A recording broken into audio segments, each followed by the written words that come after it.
Hi everyone, welcome to my YouTube channel Daily Tutorial, where I provide you with daily tech tips and helpful guides. In this tutorial, I'm going to show you how you can log in to your online banking account for Bendigo Bank. First, make sure you have a good internet connection and it's working properly. Then go ahead and open up a web browser. On the search bar, type in bendigo.com.au.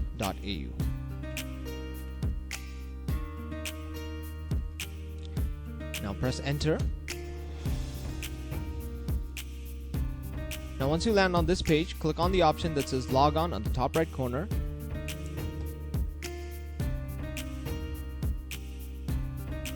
Now you have to type in your access ID here, your password here, and your security token here. If you want the website to remember your access ID, click this box, and then lastly click on login. Once you click on login, you should be successfully logged into your online banking account for Bendigo Bank. And that is it. Thank you very much for watching this video. Be sure to leave a like, share this video, and subscribe to our channel for more helpful guides just like this.